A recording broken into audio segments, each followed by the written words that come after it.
One Piece. It's a series we all know. It's been running for 28 years now, and we've all grown to love it. And currently, we are on the Elbaf arc of the series. But we're not here to talk about the story today. Nah, we're talking about the strongest crew in the series, the Straw Hat Pirates, the biggest boys and girls on the block. And to be honest, man, they should just get rid of some of the crew. I mean, like, they're the weakest we've ever seen. They should have just jumped ship when we left an island. I mean, they're not strong enough. They don't even know hockey. Why bother staying on the crew? Just leave. This is something that most One Piece fans have said. And to be honest, I don't think that's who the Straw Hats are. So, this is a new video series that I like to call Who Is / Are. It's where I analyze the characters from anime, video games, movies, and TV shows and tell you what the author or creator was trying to do when making these characters. This type of video was kind of made for the more casual and hardcore fans of certain series I want to talk about. And to be honest, I like doing character analysis, so I wanted to bring some light into people who kind of misunderstand some characters. And this type of video series is going to take over my channel. It's more so like something that I want to do, even though I have like more videos in store. But hey, if you like what you see here, make sure to like, comment, and subscribe, and follow my socials in the link in the description below. And let's get started with our first topic, that being the Straw Hat Pirates. Yes, the reason why I have the Straw Hat Pirates as our first subject for today is because a lot of people nowadays get the wrong idea on who the Straw Hat Pirates are. It's like ever since they became a Yonko level crew, a lot of people have been expecting them to be super strong. Everyone has to learn hockey and get like a large crew, when that's not at all what the Straw Hats are. And I don't know if you've seen the current lineup of Yonkos, but we got some goofy idiots as the strongest pirates in the One Piece world. I mean, yeah, they can be serious, they can be menacing, but at the end of the day, they're a bunch of goofy idiots. And I feel like this false ideology of what a Yonko should be is because of Big Mom and Kaido. But before we get into those two, let's talk about the formation of the Straw Hats to get a clear understanding of who they are. Now, ever since a young age, Luffy has always wanted to be a pirate, thanks to his mentor and fellow Yonko, Shanks. But also as a kid, Luffy was very bratty, impulsive, wimpy, and a crybaby. And if there's one thing that Luffy hated the most when he was a kid, was the fact that he was always alone. But those moments in his life shaped him into who he is as a character now. Although he could be bratty, he does show a level of maturity. Even though he could be impulsive, he can show that he goes off of instinct and has a certain amount of emotional intelligence. And instead of staying wimpy and being a crybaby, he got stronger throughout the years. And it was to the point where if he ever met a character that was wimpy, weak, or a crybaby, he would outright hate them. I mean, the first character we meet is Kobe, and he is literally the three descriptions I just mentioned, and Luffy outright tells him that he hates him. But it's when he starts standing up for himself that Luffy actually takes a liking to him. And not only that, we get to see him as a character more as he meets new crew members, especially our next character, Roronoa Zoro. Now, when we first hear about Zoro, we hear rumors about him and how he's like a demon in human form. All we have to go off of him are rumors, and Luffy is excited to meet him.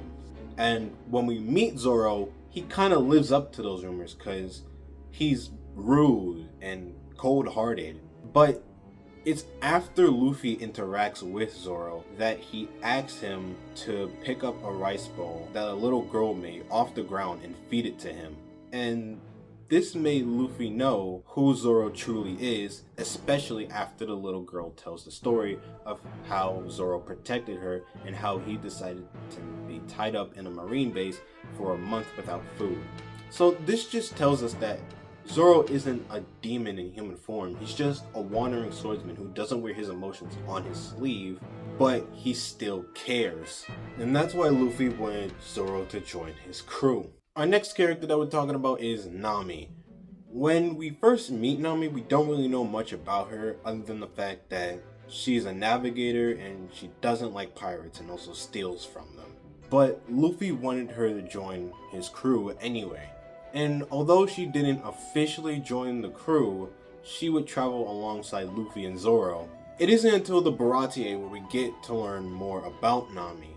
And she steals the ship that Luffy got from Usopp's village. And when she does steal it, we see her crying and wishing that they can still be friends if they met again one day. So when we get to Nami's village, we hear that she's a backstabbing witch who would sell out her own family for money.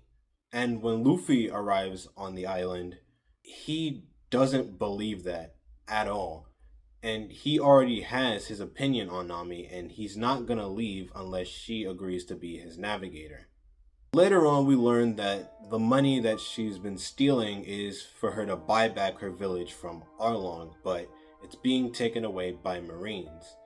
And after the village people who already know this find out about what happens, they decide to go to Arlong's base and die for Nami, which makes Nami go into an emotional breakdown because the person who's been tormenting her whole life is still getting the one up on her. And Luffy sees this, and as Luffy sees Nami stabbing her arm, he stomps her, and he doesn't budge until Nami asks for his help. And that's when she finally became a part of the crew. So what this says is that even though Nami was seen as a backstabber, in actuality, Nami was someone who wanted to do anything in order to protect the people that she loves most, even if it meant sacrificing herself with no one's help. The next character we're going to talk about is Usopp. Now, a lot of the One Piece fandom have their opinions on Usopp. Some good, some bad. Me, on the other hand, Usopp is literally one of my top 3 favorite Straw Hats behind Robin and Luffy. And one day, I will make a video on this series about Usopp because I have a lot I want to say about Usopp. But when we first meet Usopp, we see him babbling on about how the pirates are coming to his island. Basically lying about the fact that pirates are arriving on his island. And we soon later learn that the reason why he does this is because he has false hope that his father would be returning to his home island. And after his mother passes away, he does this to ensure the villagers that nothing bad is happening today. And even when he meets a sick girl named Kaya, he lies to her, not to make her feel bad, but to distract her from her illness and make her feel good with the stories he makes up. Later on in the arc, Usopp and Luffy hear that pirates are going to attack his village, and after lying countlessly, nobody believes him. Now, before we reach the conclusion of talking about Usopp, as One Piece fans, we already know what Usopp is like. He is a coward, a pathological liar, and he's not as strong as the other members of the crew.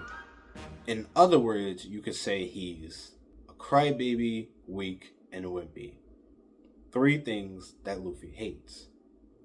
But what makes Usopp different from other characters like Kobe, Shirahoshi, and Momonosuke, who Luffy hated when he first met them?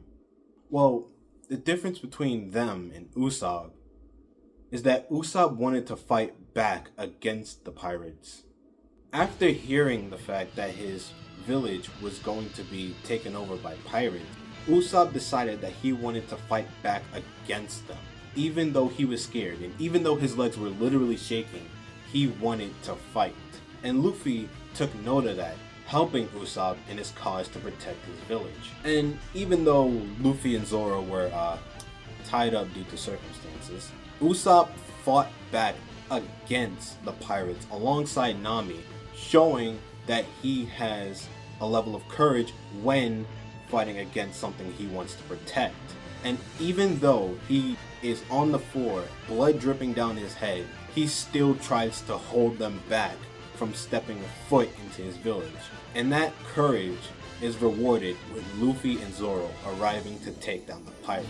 So that's why Usopp was able to join Luffy's crew, because even though he is scared, he will have a certain amount of courage and bravery to protect those he cares for. Now our next character is Sanji, and Sanji is a pretty easy one to talk about because Luffy knew immediately that he wanted him to be a part of his crew, and he didn't even have to see him fight. He was busy with Zeph when Sanji was fighting. Luffy saw how compassionate Sanji was when he gave someone who was starving food. To give a bit of context, a pirate named Gin busted into the restaurant demanding food, but they never gave it to him because he was a part of the crew of Don Krieg, and they ended up kicking him out. But Sanji is the one that gave him food because he knows what it's like to starve to death. And Luffy saw him give the food to Gin and decided that he wanted him to be a part of his crew. Not because of his strength, but because of how compassionate he was. Our next character is Chopper, and just like Sanji, he's another easy one. Chopper was a reindeer, and he was disowned by his herd because of his blue nose.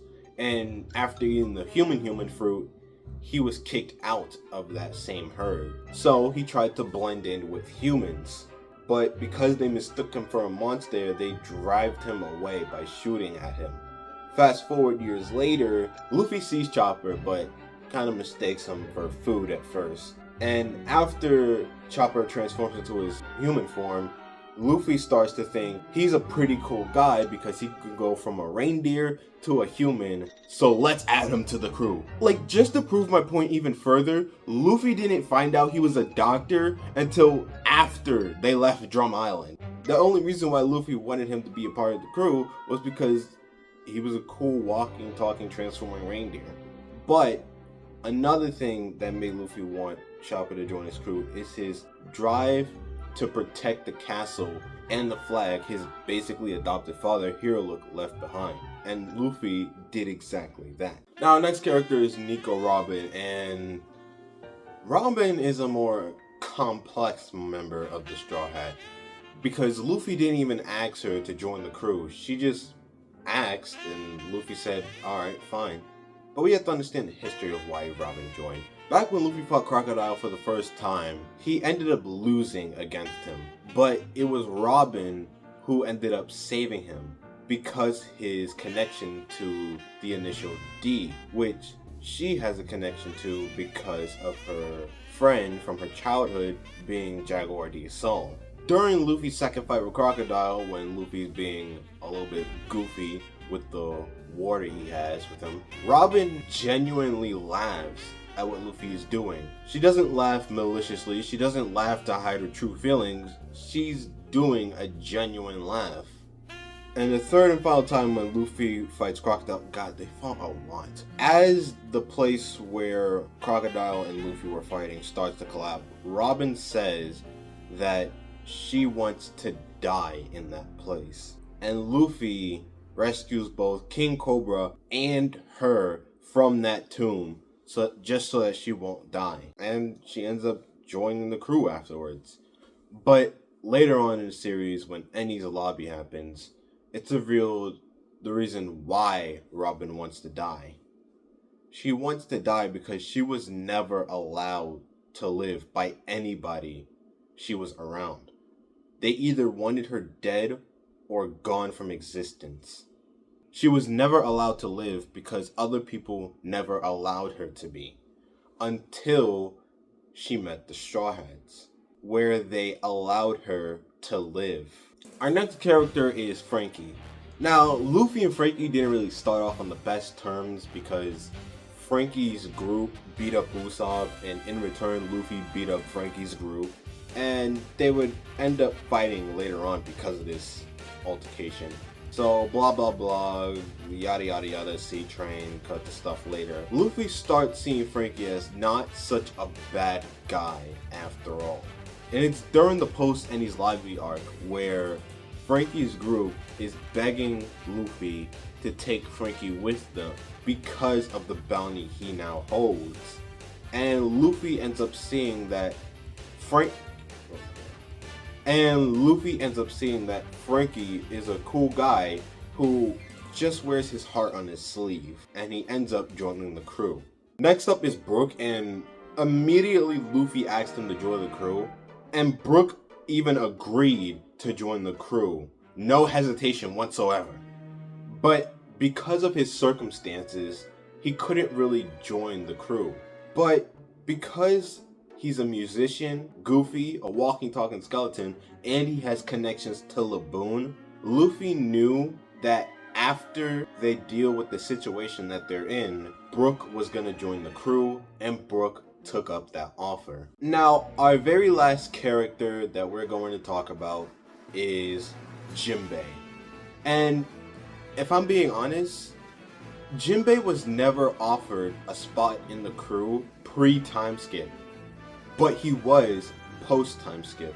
And the moment Luffy knew he wanted Jinbei to join his crew was when Luffy was losing a lot of blood after his fight, and he needed a blood transfusion. And Jinbei was the one to offer that blood transfusion, even though there is a law on his island that forbids him to do so.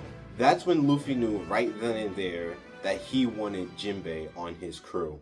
So now that we talked about the formation of the Straw Hats, you can start to see that there is a pattern to each and every Straw Hat. But before we talk about that, we have to talk about the Four Emperors system. The Four Emperors, or Yonko if you're a sub-alias, are four of the strongest emperors in the One Piece world, and they were talked about post-Enies Lobby. But as we move along with the series, we get to see who those four emperors are. Pre-time skip, it's Whitebeard, Shanks, Big Mom, and Kaido. Post-time skip, it's Shanks, Blackbeard, Big Mom, and Kaido. After Wano, it's Shanks, Blackbeard, Buggy, and Luffy. Not only that, but we get to see how strong each of the four emperors are throughout the series. We get to see how strong Whitebeard is during Marineford. We also get to see how strong Blackbeard is after Marineford, as well as Shang, who stopped the entire war, and during Egghead we get to see more of his strength when he one-shots Kid. We get to see how strong Big Mom is during Whole Cake Island, and we get to see how strong Kaido is in Wano. And a lot of fans of One Piece have come to the conclusion that you have to be strong in order to be a Yonko. But that's not how I see it. I think because we had the longest arcs in One Piece back to back, which are Whole Cake and Wano, it started to poison fans' idea of what a Yonko is. Like, everyone has to be strong. Everyone has to know Haki. The crew must have like tens of thousands of people. And I think that stems from the villains of those arcs, Big Mom and Kaido. And if I'm being honest, both of their ideologies when it comes to being a Yonko is very, very flawed. Starting with Big Mom, she has a very large crew. Most of it, if not all of it, consisting of her children. And her dream is to connect all races in the One Piece world. But the way she executes her pirate crew and her dream isn't as well as you think it is. Her pirate crew isn't strong because she inspires them to get strong, or they want to get strong for her sake, And the people living on Whole Cake Island don't live there because of some mutual ground. Her crew of children is strong, and the people that live on Whole Cake Island are there because they do those things out of fear of her. Big Mom is known to have the mind of a child despite being a 68-year-old woman. Meaning anything she does, she sees it as justified. She doesn't see herself doing anything wrong, which scares everybody from both her crew to the people on her island. Next up is Kaido, and his ideology of piracy is only the strong get ahead in this world. And he showcases that with the amount of people he has in his crew and the top strongest commanders a part of his crew as well. And if we've watched Wano, we've seen what he's done to people weaker than him. He's enslaved them, put them in prisons to work in factories that pollute both the water and food, making others starve, while him, his crew, and Orochi get all the good food that wasn't poisoned. So basically, if you're weak in Kaido's eyes, why do you matter? And that is a very flawed idea to have, both for your pirate crew and the people surrounding you. So, in order to understand what the Yonkos are truly like, we're gonna have to look at other Yonkos. First, let's start off with Shanks, because he's the first person that appears in the series. Now, like it showed in the beginning of the video, there is spoilers for current chapters in the series. So, we learned that Shanks originally didn't want to become the all-strong, powerful pirate he is now. He just wanted to sail the seas with Buggy and go on adventures. But because of something Roger said to him, he's on the path that he's on now. And as we see him throughout the series, he showcases that he is pretty strong.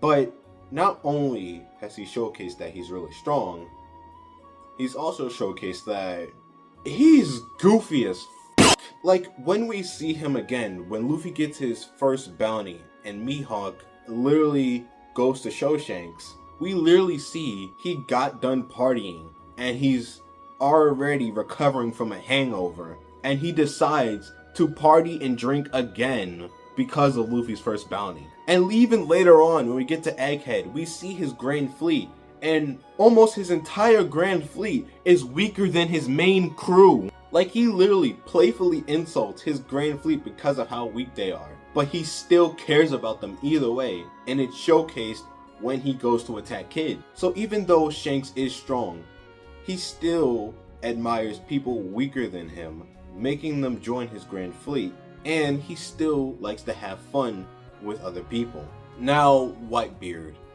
Ever since his first crew, all he's ever wanted was a family to call his own.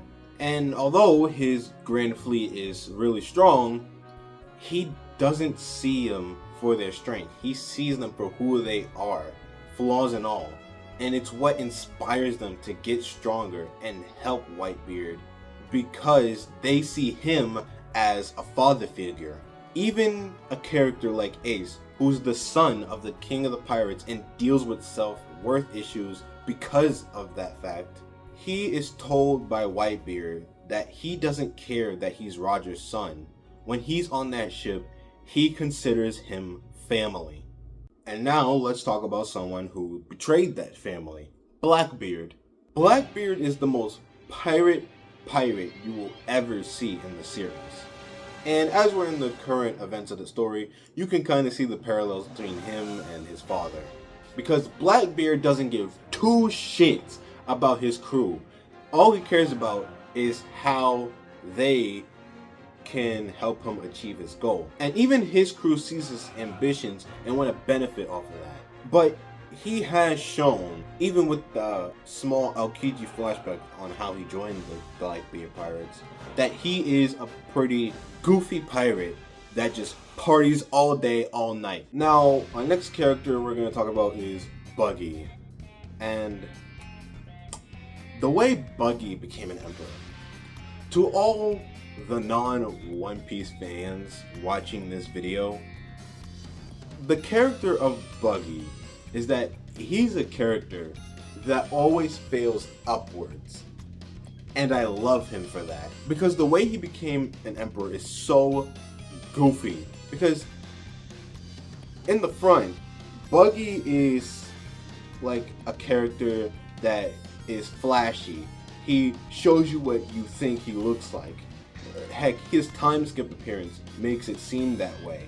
But behind the scenes, he is a coward that does not want the spotlight at all, which is ironic considering he is a clown pirate with the theme of a circus pirate group. That is very ironic. And the way he became emperor Was because his graphic designer literally put him above Mihawk and Crocodile when making the flyer, which made people think that he was the mastermind behind the Cross Guild. If that's not a goofy way to become an emperor, I don't know what is. So that brings us back to the Straw Hat Pirates. And that brings me back to the question of who are the Straw Hat Pirates? Are they this crew that needs to expand? A crew that needs to get hockey, to get stronger? No, they're not any of that. The Straw Hats are a bunch of goofy pirates that consider each other family. If you've noticed during the formation of every Straw Hat, I have said something that each and every Straw Hat has in common, and you may have noticed it when I was naming them off and how they joined the crew as well.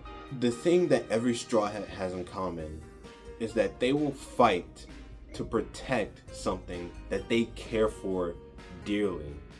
And all 10 of the Straw Hats care for each other so much that they consider each other family and will do anything to protect each other.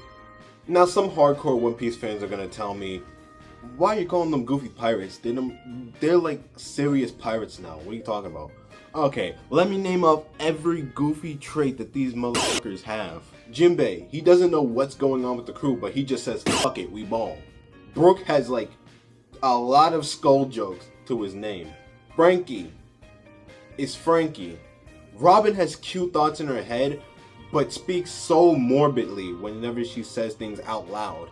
Look, Chopper has like 4 gags to his name. Just pick one of them.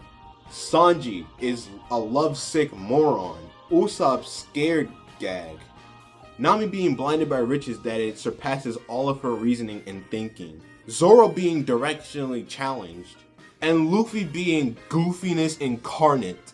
All the Straw Hats are literally some goofy pirates on the same crew. But not only that, Luffy is the character that helped them get through the situations that they were in, which makes them want to get stronger so that they can help Luffy achieve his goal of becoming king of the pirates. And not only do they get strong for Luffy, they also get strong so that they can protect each other, because all of them want each other to live, not just Luffy. Like, for example, the scene where Usopp tells Nami to lie. Now, some One Piece fans seem to paint this scene in a bad light for Usopp, but in actuality, Usopp is telling Nami to lie so that she can live. I mean, you gotta remember, Usopp took 2 hockey-filled headbutts to the dome from Ulti. Nami took 1, and she was about to take another one while she was right in front of Ulti in her hands. And so, wanting Nami to live, he's telling her to lie. A lot of people see this scene as Usopp being disloyal to Luffy, but in actuality, it's a scene where Usopp wants Nami to lie so she can live. And if the roles were reversed, Usopp is standing 10 toes down on calling Luffy king of the pirates, because there's no doubt in my mind that Usopp wouldn't do that. I mean, we're talking about the same character that looked like this after taking a 4-ton bat to the face and got up and still proclaimed that Luffy was going to be king of the pirates. Another moment that showed you that the Straw Hats cared about everyone in the crew was when Sanji left and everyone was discussing getting him back. But Zoro, someone who argued with Sanji the most, even though it looked like he didn't care, Luffy said himself that Zoro looks like he actually does care. And Zoro would go on to say, "I will kick you." Something Zoro does not do. And of all characters to realize this, Luffy, the emotionally intelligent dumbass, is the one to point this out. So yes, this is who the Straw Hats are. They don't care about power. They don't care about the publicity they're getting. All they care about is going on the adventures they're on together. Because who the Straw Hats are a bunch of goofy pirates that considers themselves a family. That's going to be it for this video today. I hope you all enjoyed this video. I plan on making a lot more of this video series as well. I also changed the format of how I'm going to be making these videos because I got tired of cleaning the desk I usually am at. Now, I got this door. Not telling you what's inside it though. So yeah, if you guys enjoyed the video, tell me what you guys think the Straw Hats are like. Tell me if I'm right or if I'm wrong. But with that all being said, do what I just said in the beginning of this video. And I'll see you guys next time.